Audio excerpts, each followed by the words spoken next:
ಜೀವ ಇರ್ತೈತಿ ಅನ್ನೋದ್ರ ಬಗ್ಗೆ ಏನಪ್ಪ ಅಂದ್ರೆ ಹಿಂದಿನ ಅವಧಿಗಳಲ್ಲಿ ನಾವು ಈಗಾಗಲೇ ನೋಡಿದ್ದೀವಿ. ಹೌದು, ಇವತ್ತಿನ ದಿನ ಏನು ಮಾಡೋಣ, ಲವಣಗಳ ಬಗ್ಗೆ ಅಧ್ಯಯನವನ್ನ ಮಾಡೋಣ. ಸೊ ಈ ಆಮ್ಲ ಮತ್ತು ಪ್ರತ್ಯಾಮ್ಲಗಳ ಬಗ್ಗೆ ರಾಸಾಯನಿಕ ಗುಣಗಳು ಅಂತ ಬಂದಾಗ ಅಲ್ಲಿ ಲವಣಗಳ ಬಗ್ಗೆ ನಾವು ಅಧ್ಯಯನವನ್ನ ಮಾಡಿದ್ದೀವಿ.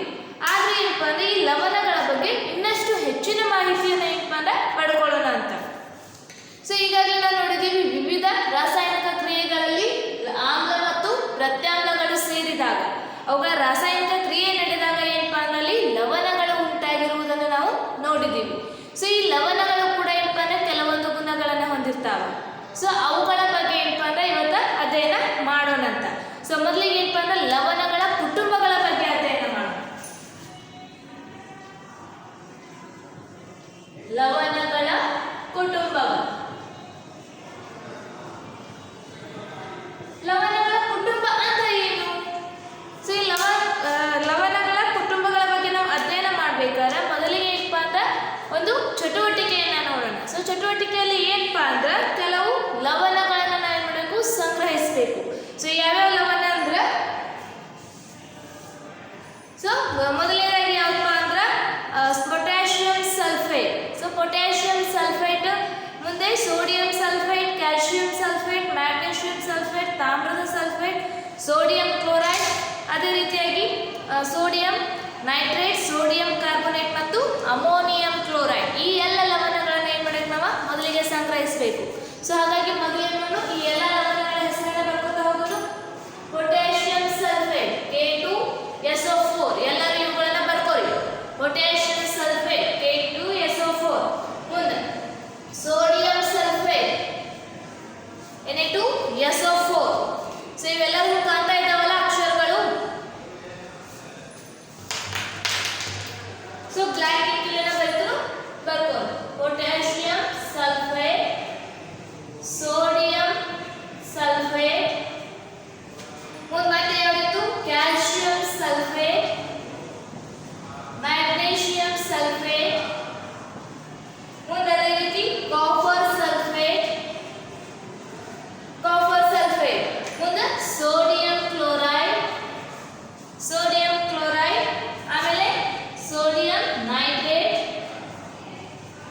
ಮುಂದೆ ಅದೇ ರೀತಿ ಸೋಡಿಯಂ ಕಾರ್ಬೋನೇಟ್ Na2CO3, ಮುಂದೆ ಕೊನೆಯದಾಗಿ ಏನಪ್ಪ ಅಂದ್ರೆ ಅಮೋನಿಯಂ ಕ್ಲೋರೈಡ್ NH4Cl.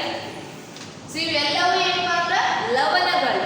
ಸೊ ಈ ಲವಣಗಳು ಅಂದಾಗ ಸೊ ಅಲ್ಲಿ ನಿಮ್ಮ ಚಟುವಟಿಕೆಯಲ್ಲಿ ಏನು ಹೇಳಿದ್ದಾರೆ, ಯಾವ ಆಮ್ಲಗಳು ಮತ್ತು ಪ್ರತ್ಯಾಮ್ಲಗಳಿಂದ ಈ ಲವಣಗಳು ಏನಪ್ಪ ಅಂದ್ರೆ ಉಂಟಾಗಿದಾವ. ಇಲ್ಲ ಲವಣಗಳನ್ನ ತಗೊಂಡಿದ್ದು ನಾವು ಮೊದಲೇ ಹೇಳಿದ್ವಿ, ಆಮ್ಲ ಮತ್ತು ಪ್ರತ್ಯಾಮ್ಲಗಳು ಸೇರಿದಾಗ ಲವಣಗಳು ಉಂಟಾಗ್ತಾವ ಅಂತ ಹೇಳಿದ್ವಿ. ಹಾಗಾದ್ರೆ ಈ ಪೊಟ್ಯಾಷಿಯಂ ಸಲ್ಫೇಟ್, ಸೋಡಿಯಂ ಸಲ್ಫೇಟ್, ಈ ಉಳಿದ ಎಲ್ಲ ಲವಣಗಳು ಯಾವ ಯಾವ ಆಮ್ಲ ಮತ್ತು ಪ್ರತ್ಯಾಮ್ಲಗಳ ಕೂಡುವಿಕೆಯಿಂದ ಮಿಕ್ಸ್ ಆಗಿದಾವ ಅನ್ನೋದನ್ನ ನೋಡೋಣ. ಸೊ ಇಲ್ಲಿ ನೋಡಿ, ಪೊಟ್ಯಾಷಿಯಂ ಸಲ್ಫೇಟ್ ಅಂದಾಗ, ಸೊ ಪೊಟ್ಯಾಷಿಯಂ ಸಲ್ಫೇಟ್ ಅಂತ ಬಂದಾಗ ಕಾಲಮ್ ಹಾಕೊಂಡ್ಬಿಡ್ರಿ, ಯಾವ್ಯಾವ ಆಮ್ಲ ಅದಾವ, ಯಾವ್ಯಾವ ಪ್ರತ್ಯಾಮ್ಲಗಳ ಮಿಶ್ರಣ ಅನ್ನುವಂಥದ್ದು. ಸೊ ಇಲ್ಲಿ ಏನಾಯ್ತಿದು, ಇದು ಲವಣಗಳು ಅಂತ ಆಗೈತಿ.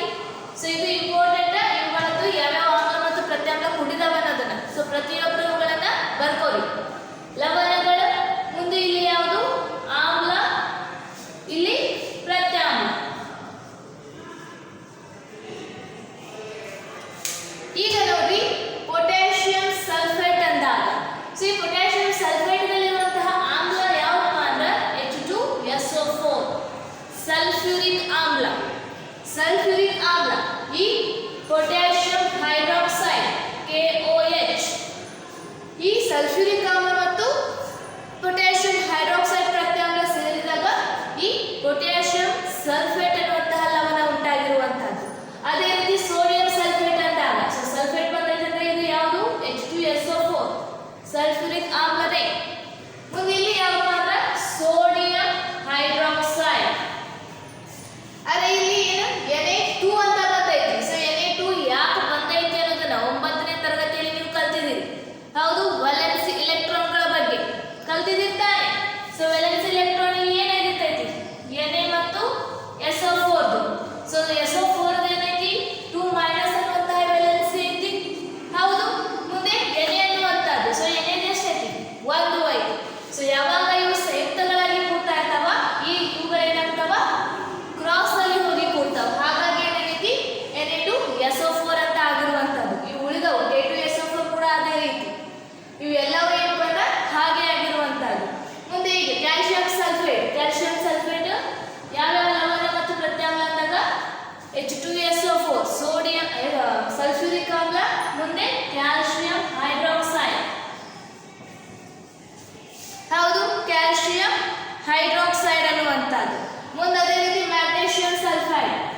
ಅದೇ ಮತ್ತೆ ಯಾವುದು H2SO4 ಮುಂದೆ ಮ್ಯಾಗ್ನೀಷಿಯಂ ಹೈಡ್ರಾಕ್ಸೈಡ್ ಕಾಪರ್ ಸಲ್ಫೇಟ್ ಈ ಕಾಪರ್ ಸಲ್ಫೇಟ್ ನಲ್ಲಿ ಸಲ್ಫ್ಯೂರಿಕ್ ಆಮ್ಲ ಮತ್ತೆ ಕಾಪರ್ ಹೈಡ್ರಾಕ್ಸೈಡ್ ಮುಂದೆ NaCl ಸೋಡಿಯಂ ಕ್ಲೋರೈಡ್ ನಲ್ಲಿರುವಂತಹ ಆಮ್ಲ HCl ಹೌದು HCl ಜೊತೆ NaOH ಮುಂದೆ NaNO3 ಸೋಡಿಯಂ ನೈಟ್ರೇಟ್ ಸೊ ಇಲ್ಲಿರುವಂತದ್ದು ಯಾವುದು HNO3 ನೈಟ್ರಿಕ್ ಆಮ್ಲ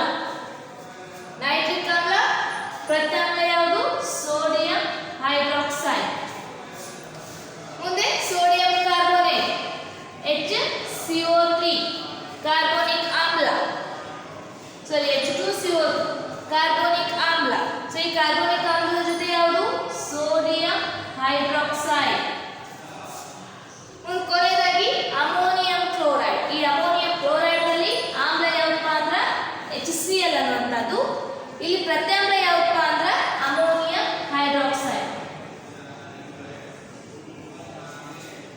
ಸೊ ಈ ಲವಣಗಳು ಉಂಟಾಗುವಲ್ಲಿ ಈ ಆಮ್ಲ ಮತ್ತು ಪ್ರತ್ಯಾಮ್ಲಗಳ ಏನಪ್ಪ ಅಂದ್ರೆ ಸಂಯೋಗ ಇರುವಂಥದ್ದು ಇದು ಗೊತ್ತಾಯ್ತಲ್ಲ ಯಾವ ರೀತಿ ಬಂತು ಅಂತ ಹೇಳಿ ಸೊ ಇಲ್ಲಿ Na2SO4 ಬಂತು K2SO4 ಬಂತು ಬಟ್ ಇಲ್ಲಿ ಕ್ಯಾಲ್ಸಿಯಂ ಸಲ್ಫೇಟ್ ಮ್ಯಾಗ್ನೀಷಿಯಂ ಇವು ಎಲ್ಲವುಗಳಲ್ಲಿ ಏನಾಗೈತಿ ಯಾವುದೇ ರೀತಿಯಾದಂತಹ 2 ಬಂದೇ ಇಲ್ಲ ಯಾಕಂದಾಗ ಅವುಗಳ ವೇಲೆನ್ಸಿಯನ್ನು ಬರ್ಕೊಂಡು ಸೊ ಸಲ್ಫರ್ ದಷ್ಟಕ್ಕೆ 2 ಅಂತ ಇದೆ ಕ್ಯಾಲ್ಸಿಯಂನ ಅಥವಾ ಮ್ಯಾಗ್ನೀಷಿಯಂ ಕಾಪರ್ ಇವುಗಳ ವೇಲೆನ್ಸಿ ಎಷ್ಟು ಇರ್ತೈತಿ ಇದ್ರದ್ದು 2 ಇರ್ತೈತಿ ಸೊ 2 ಕ್ಯಾನ್ಸಲ್ ಆಗಿ ಏನಾಗ್ತೈತಿ 1 ಉಳಿತೈತಿ ಹಾಗಾಗಿ ಕ್ಯಾಲ್ಸಿಯಂ ಮತ್ತು ಸಲ್ಫೇಟ್ ಒಂದೊಂದೇ ಮಾತ್ರ ಇರುವಂಥದ್ದು ಸೊ ಅದೇ ಇಲ್ಲಿ ನೋಡಿ ಕಾಪರ್ OH ಟ್ವೈಸ್ ಅಂತ ಬಂದೈತಿ OH ಇದೇನಿರ್ತೈತಿ ಒಂದೇ ಒಂದು ಕಾಪರ್ದು 2 ಇರೋದ್ರಿಂದ ಅದು ಇಲ್ಲಿರುವಂಥದ್ದು ಸೊ ಇಲ್ಲಿ ಎರಡು ಒಂದೇ ರೀತಿಯಾದ ವೇಲೆನ್ಸಿ ಹೊಂದಿರೋದ್ರಿಂದ ಅಲ್ಲಿ ನಾವು 2 ಬರೆಯೋದಿಲ್ಲ ಸೊ ಈಗ ಏನಾಯ್ತು ಇವು ಆಮ್ಲ ಮತ್ತು ಪ್ರತ್ಯಾಮ್ಲಗಳನ್ನ ನೋಡಿದ್ವಿ ನಾವು ಈಗ ಏನಾಯ್ತು ಲವಣಗಳ ಕುಟುಂಬಕ್ಕೆ ಬರೋಣ ಅಂತ ಸೊ ಲವಣಗಳ ಕುಟುಂಬ ಅಂದ್ರೆ ಏನು ಅನ್ನೋದು ಬೇಕಲ್ಲ ಸೊ ಒಂದೇ ಧನ ಅಥವಾ ಋಣ ರ್ಯಾಡಿಕಲ್ ಅನ್ನು ಹೊಂದಿರುವಂತಹ ಲವಣಗಳನ್ನ ಏನಪ್ಪ ಅಂದ್ರೆ ಅವುಗಳ ಕುಟುಂಬ ಅಂತ ಹೇಳ್ತೀವಿ ನಾವು ಲವಣಗಳು ಒಂದೇ ಕುಟುಂಬಕ್ಕೆ ಸೇರಿದವು ಅಂತ ಹೇಳಿ ಒಂದೇ ರೀತಿಯಾದಂಥ ಧನ ರ್ಯಾಡಿಕಲ್ ಅನ್ನ ಅಥವಾ ಋಣ ರ್ಯಾಡಿಕಲ್ ಅನ್ನ ಯಾವ ಹೊಂದಿರ್ತಾವಲ್ಲ ಆ ಲವಣಗಳು ಆ ಕುಟುಂಬಕ್ಕೆ ಸೇರಿದವು ಅಂತ ನಾವು ಹೇಳುವಂಥದ್ದು ಸೊ ರ್ಯಾಡಿಕಲ್ಸ್ ಅಂದ್ರೆ ಏನು ಇವೆ ಇದೇ ಬರೆದ Na ಮುಂದೆ SO4 ಅಂತ ಹೇಳಿ ಸೊ Na ಅನ್ನುವಂಥದ್ದು ಏನಿದ್ದು Na ಪ್ಲಸ್ ಆಗೈತೆ ಸೋಡಿಯಂ 2 ಮೈನಸ್ ಇದು ಏನಾಯ್ತು SO4 ಅನ್ನುವಂಥದ್ದು ಋಣ ರ್ಯಾಡಿಕಲ್ ಆಯ್ತು ಅದೇ ರೀತಿ ಸೋಡಿಯಂ ಅನ್ನುವಂಥದ್ದು ಧನ ರ್ಯಾಡಿಕಲ್ ಋಣ ರ್ಯಾಡಿಕಲ್ ಧನ ರ್ಯಾಡಿಕಲ್ ಯಾವುವು ಒಂದೇ ರೀತಿಯಾದಂಥ ಋಣ ರ್ಯಾಡಿಕಲ್ ಅನ್ನು ಹೊಂದಿರ್ತಾವು ಅವು ಒಂದು ಕುಟುಂಬಕ್ಕೆ ಸೇರಿದಂಥವು ಯಾವ ಒಂದೇ ರೀತಿಯಾದಂಥ ಧನ ರ್ಯಾಡಿಕಲ್ ಅನ್ನು ಹೊಂದಿರ್ತಾವು ಅವು ಮತ್ತೊಂದು ಕುಟುಂಬಕ್ಕೆ ಸೇರಿದಂಥವು ಸೊ ಹಾಗಾದ್ರೆ ಈ ಕೊಟ್ಟಂತ ಲವಣಗಳಲ್ಲಿ ಸೊ ನೋಡಿ ಯಾವ ಒಂದೇ ಧನ ರ್ಯಾಡಿಕಲ್ ಅಥವಾ ಋಣ ರ್ಯಾಡಿಕಲ್ ಅನ್ನು ಹೊಂದಿದ್ದಾವ ಸೊ ಈ ಮೊದಲಿಗೆ ನೋಡಿ ಸಲ್ಫೇಟ್ ಸೊ ಏನೈತಿ ಈ ಸಲ್ಫೇಟ್ ಅನ್ನುವಂಥದ್ದು ಋಣ ರ್ಯಾಡಿಕಲ್ ಅಂತ ನಾವು ಹೇಳಿದ್ವಿ ಹಾಗಾಗಿ ಈ ಸಲ್ಫೇಟ್ ಎಲ್ಲವೂ ಒಂದೇ ಇದಾವೆ ಇಲ್ಲಿ ಒಂದೇ ರೀತಿಯ ಋಣ ರ್ಯಾಡಿಕಲ್ ಅನ್ನು ಹೊಂದಿದ್ದಾವ ಸೊ ಹಾಗಾಗಿ ಇವು ಎಲ್ಲವೂ ಏನಪ್ಪಾ ಅಂದ್ರೆ ಸಲ್ಫೇಟ್ ಕುಟುಂಬಕ್ಕೆ ಸೇರಿದಂಥವು ಸಲ್ಫೇಟ್ ಲವಣಗಳ ಕುಟುಂಬಕ್ಕೆ ಸೇರಿದಂಥವು ಒಂದೇ ಧನ ಅಥವಾ ಋಣ ರ್ಯಾಡಿಕಲ್ ಅನ್ನ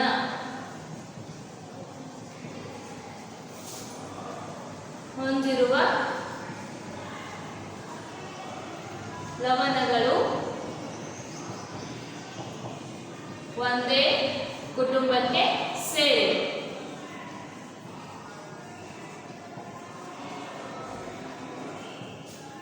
ಹೌದು ಒಂದೇ ಕುಟುಂಬಕ್ಕೆ ಸೇರಿವೆ ಸೊ ಉದಾಹರಣೆಯಾಗಿ ಯಾವುದು ಗೊತ್ತಾಯ್ತು ನಾವು ಮೊದಲಿಗೆ ಎಷ್ಟು ಕಡೆ ಇವೆಲ್ಲವೂ ಸಲ್ಫೇಟ್ ಋಣ ರ್ಯಾಡಿಕಲ್ ಅನ್ನ ಹೊಂದಿದ್ದಾವ ಹಾಗಾಗಿ ಸಲ್ಫೇಟ್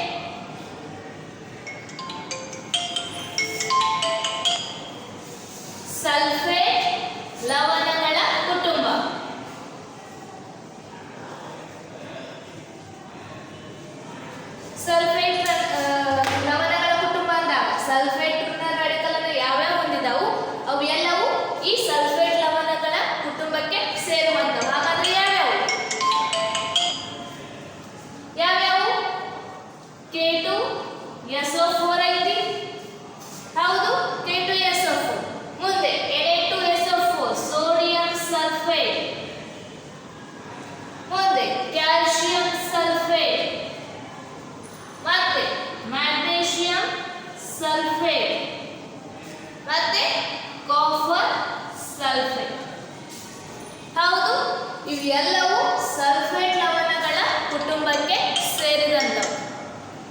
ಹೌದು ತಾನೆ? ಸೊ ಹೀಗೆ ಇದೇ ರೀತಿ ಮತ್ತೆ ಬೇರೆ ಯಾವಾದ್ರೂ ಇದಾವ ನೋಡ್ರಿ. ಮತ್ತೆ ನೋಡ್ರಿ, ಮತ್ತೆ ಯಾವ ಒಂದೇ ರೀತಿಯಾದ ರ್ಯಾಡಿಕಲ್ ಅನ್ನ ಹೊಂದಿದಾವ. ಸೋಡಿಯಂ ಅನ್ನುವಂಥದ್ದು ಐತಿ, ಇಲ್ಲೂ ಸೋಡಿಯಂ ಐತಿ, ಇಲ್ಲೂ ಸೋಡಿಯಂ ಐತಿ, ಇಲ್ಲೂ ಸೋಡಿಯಂ ಐತಿ.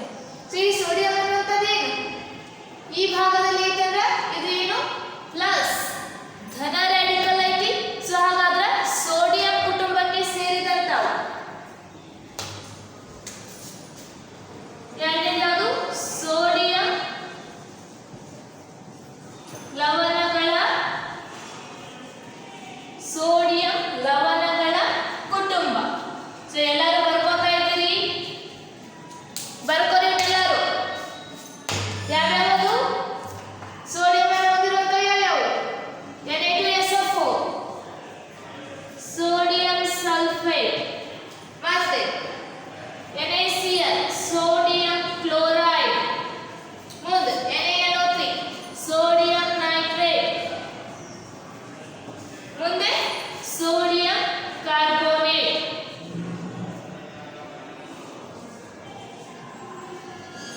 ಹೌದು ತಾನೆ? ಸೊ ಮತ್ತೆ ಬೇರೆ ಯಾವ್ಯಾವ ಇರ್ತಾವ? ಒಂದೇ ರೀತಿಯಾದಂತಹ ರ್ಯಾಡಿಕಲ್ ಅನ್ನು ಹೊಂದಿರುವಂತವು. ಮತ್ತೆ ಬೇರೆ ಯಾವ್ಯಾವ ಇರ್ತಾವ? ಸೊ ಈ ಮ್ಯಾಗ್ನೀಷಿಯಂ ಸಲ್ಫೇಟ್, ಮ್ಯಾಗ್ನೀಷಿಯಂ ಇಲ್ಲಿ ಒಂದೇ ಐತಿ.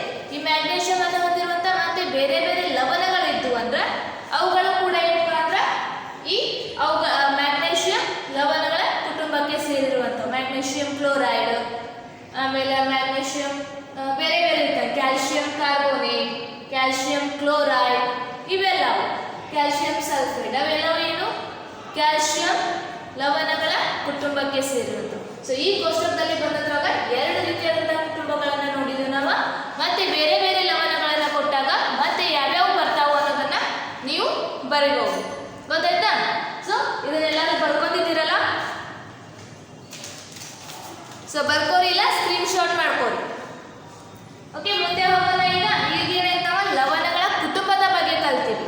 ಸೊ ಈಗ ನಾವು ಆಮ್ಲ ಮತ್ತು ಪ್ರತ್ಯಾಮ್ಲದ pH ಬಗ್ಗೆ ಕಲ್ತಿದ್ದೀವಿ. ಸೊ ಈಗ ಏನ್ ಮಾಡೋಣ, ಲವಣಗಳ pH ಬಗ್ಗೆ ಕಲಿ.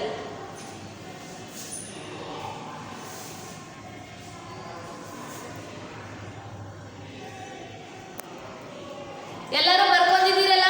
ಲಕ್ಷ್ಮಿ, ವರ್ಷ ಬರ್ಕೋರಿ, ಇಲ್ಲ ಸ್ಕ್ರೀನ್ ಶಾಟ್ ಮಾಡ್ಕೋರಿ. ಇದು ಇಂಪಾರ್ಟೆಂಟ್ ಮಾತು. ಓಕೆ, ಸೊ ಈಗ ಮುಂದೆ ಲವಣಗಳ pH ಬಗ್ಗೆ ಕಲಿ.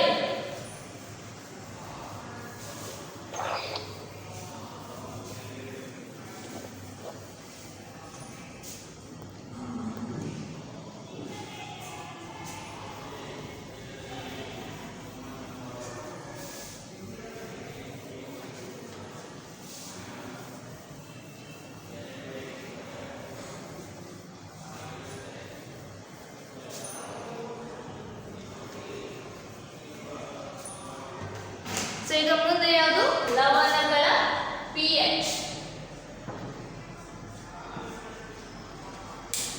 ಸೊ ಈ ಲವಣಗಳ pH ಬಗ್ಗೆ ಕಲಿಯೋದು ಕೂಡ ಏನಪ್ಪಾ ಅಂದ್ರೆ ನಾವು ಒಂದು ಚಟುವಟಿಕೆಯನ್ನ ನೋಡಿ. ಏನಪ್ಪಾ ಅಂದ್ರೆ ಇಲ್ಲೂ ಕೂಡ ಮತ್ತೆ ಕೆಲವೊಂದಿಷ್ಟು ಲವಣಗಳ ಮಾದರಿಯನ್ನ ಕೊಟ್ಟಿದ್ದಾರೆ. ಯಾವ್ಯಾವ ಅನ್ನೋದನ್ನ ನೋಡಿ. Sodium chloride, potassium nitrate, aluminium chloride, ಸತುವಿನ ಸಲ್ಫೇಟ್, ತಾಮ್ರದ sulphate, sodium acetate, sodium carbonate ಮತ್ತು ಸೋಡಿಯಂ ಹೈಡ್ರೋಜನ್ ಕಾರ್ಬೋನೇಟ್. ಇವುಗಳನ್ನ ಏನು ಮಾಡಬೇಕು, ತಗೋಬೇಕಂತ. ತಗೊಂಡು ಇವುಗಳಿಗೆ ಏನು ಮಾಡಬೇಕು, ಸ್ವಲ್ಪ ನೀರನ್ನು ಹಾಕಬೇಕು. ಲವಣಕ್ಕೆ ನೀರು ಹಾಕಿರ ಕರೆಕ್ಟ್ ಐತಿಲ್ಲ? ಆದ್ರೆ ಇಲ್ಲಿ ಬಳಸುವಂತಹ ನೀರು ಏನಾಗಿರ್ಬೇಕು, ಬಟ್ಟಿ ಇಳಿಸಿದ ನೀರು ಅಂದ್ರೆ ಪೂರ್ತಿ ಡಿಸ್ಟಿಲ್ಡ್ ವಾಟರ್ ಅಂತ ಹೇಳ್ತೀವಿ ನಾವು. ಸೊ ಈ ಡಿಸ್ಟಿಲ್ಡ್ ವಾಟರ್ದಲ್ಲಿ ಯಾವುದೇ ರೀತಿಯಾದಂತಹ ಲವಣಗಳು ಇರೋದಿಲ್ಲ, ಎಲ್ಲವೂ ಏನಾಗಿರ್ತಾವ, ಹೊಯ್ಬಿಟ್ಟಿರ್ತಾವ. ಸೊ ಈ ಡಿಸ್ಟಿಲ್ಡ್ ವಾಟರ್ಗಳನ್ನು ಹಾಸ್ಪಿಟಲ್ಗಳಲ್ಲಿ ಸೊ ಕೆಲವೊಂದಿಷ್ಟು ಔಷಧಿಗಳ ಮಿಶ್ರಣಕ್ಕೆ ಒಂದು ರೀತಿ ನೀರಿನ ಟೈಪನ್ನು ಕೊಟ್ಟಿರ್ತಾರಲ್ಲ ಅದು. ಸೊ ಆ ಡಿಸ್ಟಿಲ್ಡ್ ವಾಟರ್ದಲ್ಲಿ ಹಾಕಿ ಏನಪ್ಪ ಅಂದ್ರೆ ನಾವು ಲವಣಗಳನ್ನು ಕರಗಿಸ್ಬೇಕು.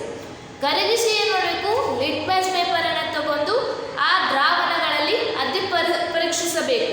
ಅಂದರೆ ಯಾವ ಲವಣ ಆಮ್ಲೀಯ ಐತಿ ಪ್ರತ್ಯಾಮ್ಲೀಯ ಐತಿ ಅನ್ನೋದು ನಮಗೆ ನೀರಿನೊಂದಿಗೆ ಮಿಶ್ರಣ ಮಾಡಿದಾಗ ಮಾತ್ರ ದೊರಕತೈತಿ ಅನ್ನೋದನ್ನ ಹಿಂದೆ ಒಂದು ಚಟುವಟಿಕೆಯಲ್ಲಿ ನಾವು ನೋಡಿದ್ದೀವಿ.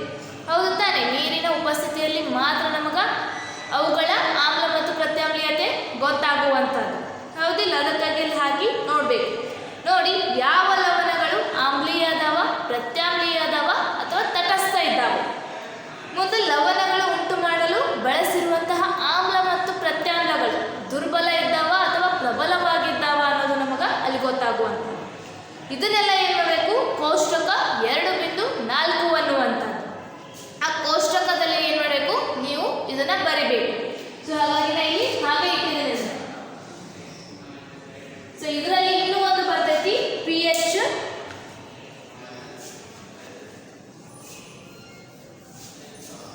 ಸೊ ಈ ಕೋಷ್ಟಕ ಕೂಡ ಎಲ್ಲರೂ ಬರ್ಕೋಬೇಕು. ಸೊ ಇಲ್ಲಿ ಇನ್ನೂ ಒಂದು ಯಾವಪ್ಪ ಅಂದ್ರೆ pH ಅಂತ ಒಂದು ಬರ್ತೈತಿ. ಆಮೇಲೆ ಆಮ್ಲ ಮತ್ತೆ ಪ್ರತ್ಯಾಮ್ಲ.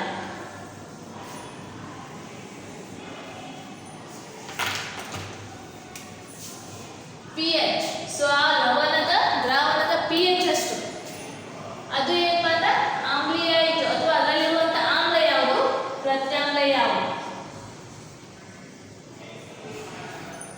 ಗೊತ್ತಾಯ್ತಾ? ಸೊ ಈಗ ಏನು ಮಾಡೋಣ ನಾವು? ಮೊದಲೇದಾಗಿ ಒಂದೊಂದೇ ಅವ್ರು ಕೊಟ್ಟಂತಹ ಲವಣಗಳ ಹೆಸರನ್ನ ಬರ್ಕೋ. ಯಾವ್ಯಾವ ಲವಣಗಳನ್ನು ತಗೊಂಡು ಹೇಳಿದಾರೆ ಅವರು? ಸೋಡಿಯಂ ಕ್ಲೋರೈಡ್ ಅಂತಿದ್ದಾರೆ. Sodium chloride NaCl. ಮತ್ತೆ ಯಾವ್ದು ಹೇಳಿದ್ದಾರೆ? ಪೊಟ್ಯಾಷಿಯಂ ನೈಟ್ರೇಟ್ ಅಂತ ಹೇಳಿದ್ದಾರೆ. ಸೊ ಪೊಟ್ಯಾಷಿಯಂ ನೈಟ್ರೇಟ್ ಏನಪ್ಪ ಅಂದ್ರೆ KNO3. ಪೊಟ್ಯಾಷಿಯಂ ನೈಟ್ರೇಟ್ ಅಂತ ಹೇಳಿ. ಸೊ ನಂತರ ಯಾವಪ್ಪ ಅಂದ್ರೆ ammonium chloride AlCl3. Ammonium chloride. So ಮುಂದೆ ಯಾವ್ದು ಕೊಟ್ಟಿದ್ದಾರೆ ಅಂದ್ರೆ ಮತ್ತೆ ಸತುವಿನ ಸಲ್ಫೇಟ್. ಸತು ಅಂದ್ರೆ ಯಾವುದು? Zinc sulphate ZnSO4. ಸೊ ಸತುವಿನ ಸಲ್ಫೇಟ್ ಆದ್ಮೇಲೆ ತಾಮ್ರದ ಸಲ್ಫೇಟ್. ತಾಮ್ರ ಅಂದ್ರೆ ಕಾಪರ್ CuSO4. ಮುಂದೆ ಅದೇ ರೀತಿ ಮತ್ತೆ ಯಾವ್ದು ಕೊಟ್ಟಿದ್ದಾರೆ? Sodium acetate. Sodium acetate CS3COONA. Sodium acetate. ಮುಂದೆ ಮತ್ತೆ ಯಾವ್ದು ಕೊಟ್ಟಿದ್ದಾರೆ? Sodium carbonate.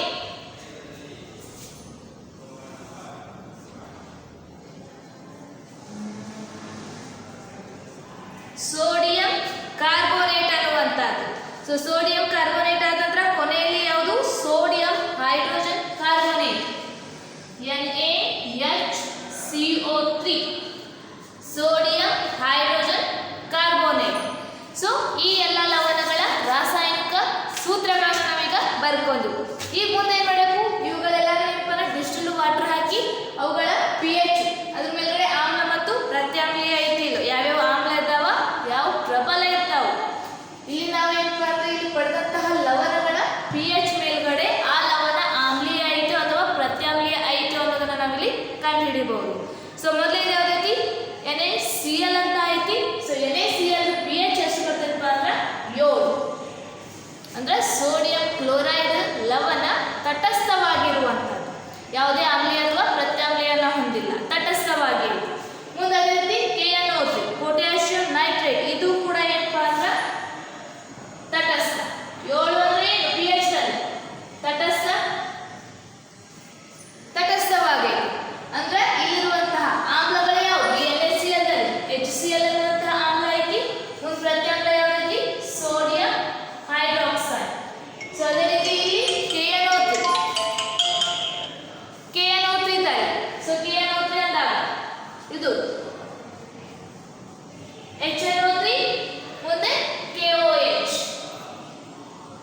HCl hydrochloric ಆಮ್ಲವನ್ನ. ಮುಂದೆ Al ಅನ್ನುವಂಥದ್ದು. ಸೊ ಇದು ಯಾವಪ್ಪ ಅಂದ್ರೆ AlOH ರೈಸ್.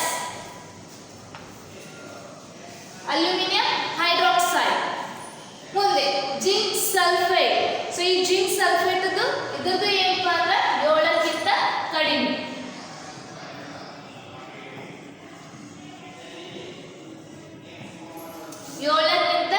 pH ಐತಿ ಅಂದ್ರೆ ಏನಾಯ್ತು, ಈ ಜಿಂಕ್ ಸಲ್ಫೇಟ್ ಅನ್ನುವಂಥದ್ದು ಕೂಡ ಆಮ್ಲೀಯವಾಗಿರುವಂತದ್ದು. ಸೊ ಇದರಲ್ಲಿರುವಂತ ಸಲ್ಫೇಟ್ ಬಂದೈತಂದ್ರ ಆಮ್ಲ ಯಾವ್ದಾಗಿರ್ತೈತಪ್ಪ ಅಂದ್ರೆ H2SO4 ಸಲ್ಫ್ಯೂರಿಕ್ ಆಮ್ಲ ಆಗಿರ್ತೈತಿ.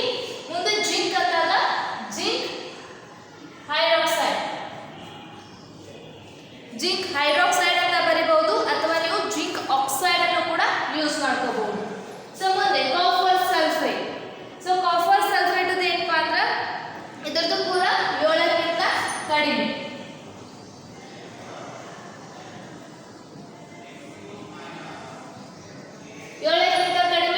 ಇದರಲ್ಲಿರುವಂತಹ ಆಮ್ಲ H2SO4. ಮುಂದೆ copper sulphate, copper oxide, copper hydroxide ಅಥವಾ ಕಾಪರ್ ಆಕ್ಸೈಡ್ ಯಾವ್ದಾದ್ರು ಒಂದನ್ನ ನೀವು ತಗೋಬಹುದು. ಮುಂದೆ ಯಾವ್ದು ಸೋಡಿಯಂ ಅಸಿಟೇಟ್. ಈ ಸೋಡಿಯಂ ಅಸಿಟೇಟ್ ಏನಪ್ಪಾ ಅಂದ್ರೆ ಇದರ pH ಮೌಲ್ಯ 7ಕ್ಕಿಂತ ಹೆಚ್ಚೈತಿ.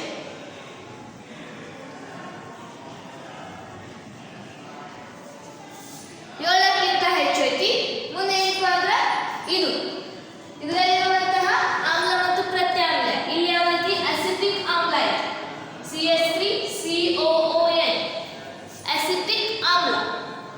ಮುಂದೆ ಇದರಲ್ಲಿರುವಂತಹ ಪ್ರತ್ಯಾಮ್ಲ ಸೋಡಿಯಂ ಹೈಡ್ರಾಕ್ಸೈಡ್. ಮುಂದೆ ಅದೇ ರೀತಿ Na2CO3. ಸೊ Na2CO3 ಇದು ಕೂಡ ಏನಪ್ಪಾ ಅಂದ್ರೆ ಇದರ pH ಕೂಡ 7ಕ್ಕಿಂತ ಹೆಚ್ಚು.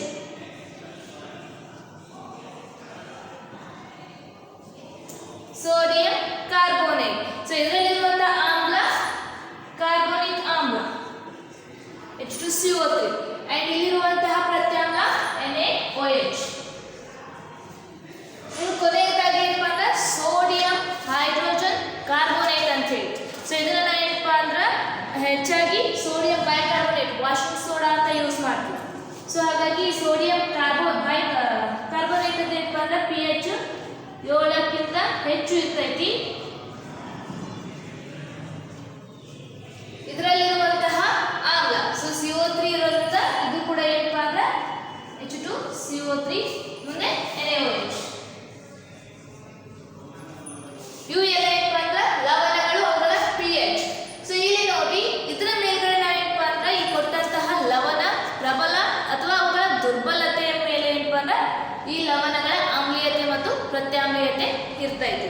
ಸೊ ಯಾವ ರೀತಿ ಅಂದ್ರೆ ಪ್ರಬಲ ಆಮ್ಲ ಮತ್ತು ಪ್ರಬಲ ಪ್ರತ್ಯಾಮ್ಲಗಳು ಸೇರಿದ್ವು ಅಂದ್ರೆ ಅಲ್ಲಿ ಉಂಟಾದಂತಹ ಲವಣ ತಟಸ್ಥವಾಗಿರ್ತೈತಿ.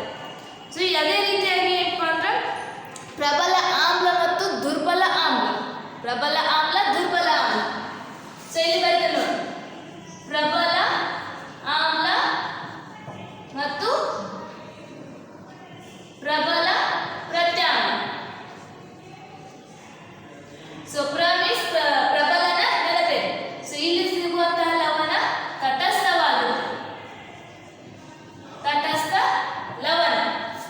ಮುಂದೆ ಪ್ರಬಲ ಆಮ್ಲ ಅದರ ಜೊತೆ ದುರ್ಬಲ ಪ್ರತ್ಯಾಮ್ಲವನ್ನ ತಗೊಂಡಿದ್ವು ಅಂದ್ರ ಅಲ್ಲಿ ಸಿಗುವಂತಹ ಲವಣ ಏನಾಗಿರ್ತೈತಪ್ಪ ಅಂದ್ರ ಆಮ್ಲೀಯ ಆಗಿರ್ತೈತಿ. ಆಮ್ಲೀಯ ಲವಣ ಅಂದ್ರೆ ಆಮ್ಲ ಗುಣವನ್ನು ಹೊಂದಿರುವಂತದ್ದು. ಮುಂದೆ ಅದೇ ರೀತಿ ದುರ್ಬಲ ಆಮ್ಲ ಮತ್ತೆ ಪ್ರಬಲ ಪ್ರತ್ಯಾಮ್ಲ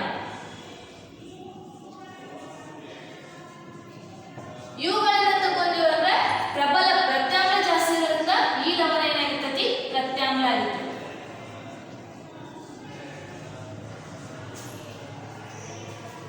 ಈ ರೀತಿ ಒಂದು ವೇಳೆ ನಾವು ಏನಪ್ಪಾ ಅಂದ್ರೆ ಎರಡು ದುರ್ಬಲವಾಗಿರುವಂತವುಗಳನ್ನ ತಗೊಂಡ್ರೆ ಮತ್ತೆ ನಮಗೆ ದೊರೆಯುವಂತದ್ದು ತಟಸ್ಥ. ಅಂದ್ರೆ ಯಾವುದು ಪ್ರಬಲವಾಗಿರ್ತೈತಿ ಅದರ ಪ್ರಭಾವವೇ ಹೆಚ್ಚಾಗಿರುವಂತದ್ದು. ಸೊ ಹಾಗಾಗಿ ಇದರ ಮೂಲಕ ಇದನ್ನ ನಾವು ನೋಡ್ಕೊಂಡು ಇಲ್ಲಿರುವಂತಹ pHಗಳ ಮೇಲೆ ನಾವು ಹೇಳ್ಬೋದು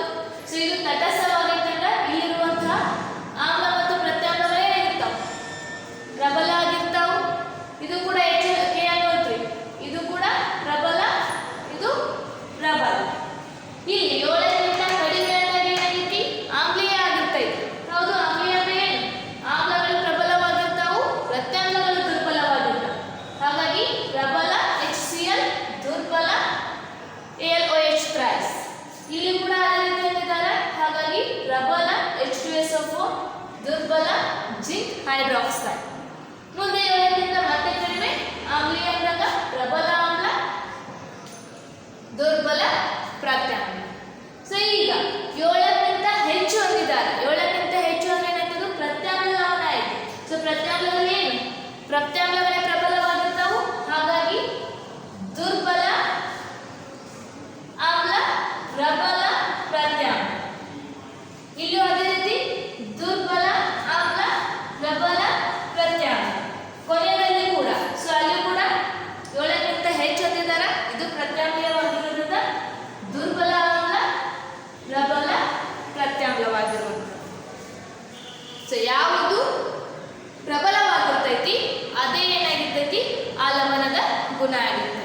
ಸೊ ಆಮ್ಲ ಪ್ರಬಲವಾಗಿದ್ರ ಆಮ್ಲದ್ದಾಗ್ತೈತಿ, ಪ್ರತ್ಯಾಮ್ಲ ಪ್ರಬಲವಾಗಿದ್ದಾಗ ಪ್ರತ್ಯಾಮ್ಲೀಯದಾಗ್ತೈತಿ. ಗೊತ್ತಾಯ್ತಾ? ಇದು ಏನಪ್ಪ ಅಂದ್ರೆ ಲವಣಗಳ pH.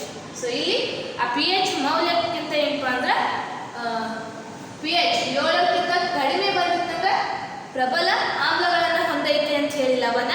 pH ಮೌಲ್ಯ 7ಕ್ಕಿಂತ ಹೆಚ್ಚು ಬಂದಾಗ ಪ್ರಬಲ ಪ್ರತ್ಯಾಮ್ಲವನ್ನು ಹೊಂದೈತಿ ಅಂತ ಹೇಳಿ ನಾವು ಅರ್ಥ ಮಾಡ್ಕೋಬೇಕು. ಗೊತ್ತಾಯ್ತಾ? ಸೊ ಇದು ಏನಪ್ಪ ಅಂದ್ರೆ ಲವಣಗಳ pH. ಇದನ್ನು ಕೂಡ ನೀವು ಎಲ್ಲರೂ ಬರ್ಕೋಬೇಕು.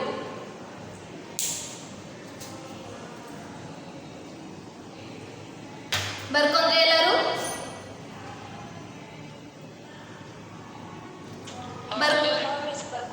ಓಕೆ. ಸೊ ನೆಕ್ಸ್ಟ್ ಮುಂದೆ ಹೋಗೋಣ. ನೀವು ಬರ್ಕೋದೇ ಹೋದ್ರು ಕಡಿಕೆ ಸ್ಕ್ರೀನ್ ಶಾಟ್ ಅನ್ನು ಮಾಡಿ ಇಟ್ಕೋರಿ. ನಂತರ ಈ ಪಾಯಿಂಟ್ಸ್ ಅನ್ನು ನೀವು ಬರ್ಕೋಬೇಕು. ಓಕೆ, ಮುಂದೆ ಹೋಗೋಣ ಈಗ.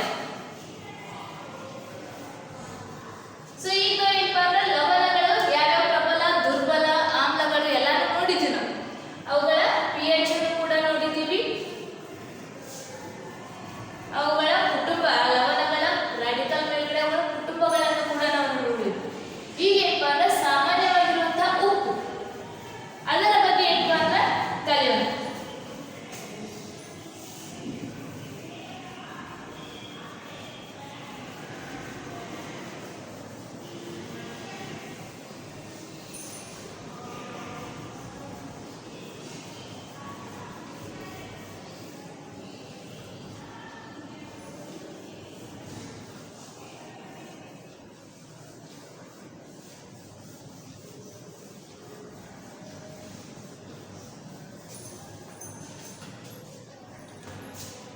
ಈಗ ಏನಪ್ಪ ಅಂದ್ರೆ ಸಾಮಾನ್ಯ ಉಪ್ಪಿನಿಂದ ರಾಸಾಯನಿಕಗಳನ್ನ ನೋಡೋಣ.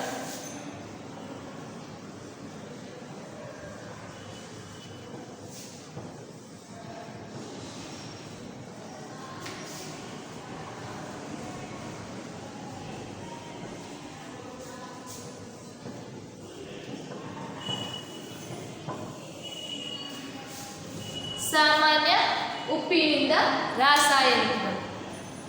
ಸೊ ಇಲ್ಲೇನಪ್ಪ ಅಂದ್ರೆ ಹೈಡ್ರೋಕ್ಲೋರಿಕ್ ಆಮ್ಲ ಮತ್ತು ಸೋಡಿಯಂ ಹೈಡ್ರಾಕ್ಸೈಡ್ ಪ್ರತ್ಯಾಮ್ಲ ಎರಡು ಮಿಶ್ರಣ